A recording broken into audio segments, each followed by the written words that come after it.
have been busy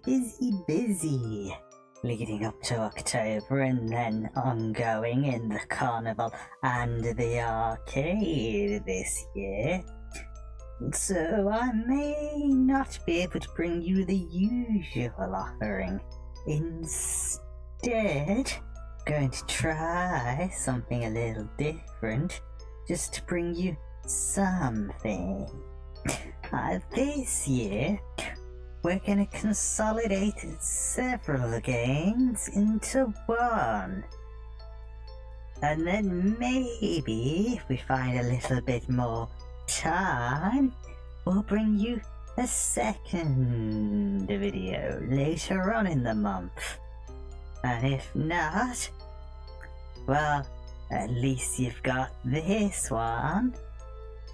So, what am I bringing you for your video delights this year? Well, we're gonna go a little different in topic as well. You see, owning an arcade, I'm not one for sports really, but I have discovered that there are a large number of sports and sport-related video games that dip their toe into the horror format. So, we're going to take a quick look at that this year. Now, we're gonna start off with something that may be a bit easier to wrap your head around. Racing. Racing has come in all sorts of different formats. There's going around really fast in a circle with cars, and then there's blue hedgehogs that control like F1 cars and race around all sorts of ungodly tracks, and so on and so forth. So it's probably no surprise that there's at least one or two racing games that focuses on being a unhuman monstrosity.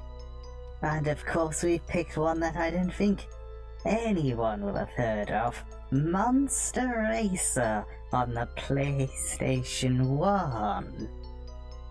Once upon a time, there was a magical land that existed, hidden between the realms of heaven and hell. This land was named Halloween. A multitude of fantastic creatures dwelled in this dark region where nobody goes.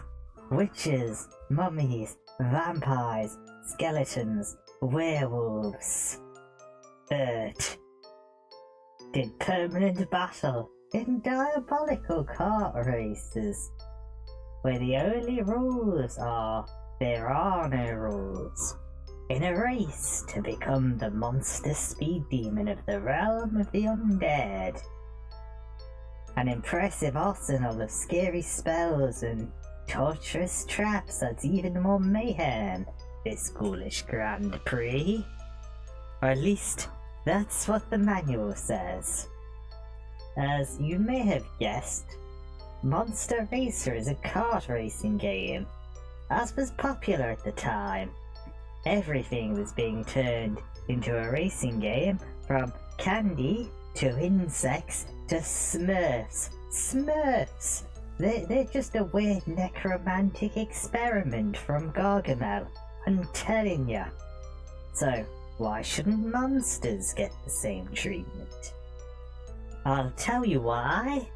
Because the game is mediocre. It handles okay, but with controls that feel floaty, which is a little ironic considering all the characters seem to float. And there's no rubber banding, so when you inevitably overtake all the other racers, which you'll do quite early, you're just out of the action.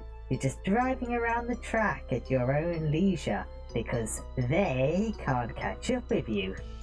On top of this, you won't finish the race too quickly either, as each race consists of 5 laps instead of the usual 3.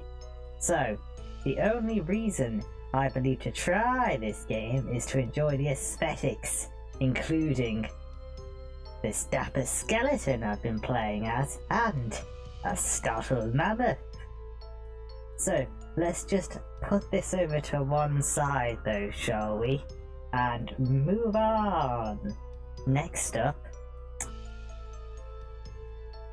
we have something a little bit different, but similar.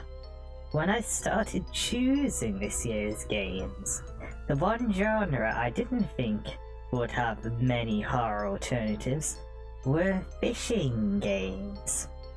I could only think of 2 horror fishing games, and one was an alternate second game mode to another weird game that we shan't be discussing today. However, upon researching this topic, it seems that the genre is slightly larger than one anticipated, and is still growing, like some sort of monstrous blob, forever feeding and growing. We're talking about horror fishing games. And there may be a few of them now. It all started, as far as I can tell, on the PlayStation 1 with a game called Killer Bass. So, how do you make a horror fishing game? I imagine there are a few ways, but in the case of Killer Bass, you take a fish, genetically engineer it to be huge and bloodthirsty, and then have it escape the lab it's in into open waters. To really hammer home that this fish is one evil guy, they have a cutscene where the fish is suggested to eat a baby. There's only one thing you can do when you have a baby-eating fish on the loose, right? Hold a fishing tournament to catch it. The Killer Bass Cup. From this point on, from what I understand, Killer Bass operates just like any normal fishing game. You need to meet a certain requirement by catching the right amount of fish of the right kind each round to proceed and move on to the next round until eventually you catch the killer bass itself. To do this, you need to use the right sort of bait, which in this game is different kinds of creepy crawlies to lure in the fish, and then slowly wear them out until you can reel them in without breaking the line. Fishing isn't something I'm good at, unless it's for a certain tailed frog. So I'm just gonna leave this one here for now. And now, this is the last game of today's video, and I had some difficulty getting my hand on this one, so I'm only going to mention it very briefly, because it was developed by Suda51, and I find everything that man does interesting. So, according to the Suda51 wiki, Diabolical Pitch pits Nigel McAllister against an army of evil forces within an amusement park, with only baseball-themed defences such as bats and baseballs. Now, why did I want to talk about this despite not playing it?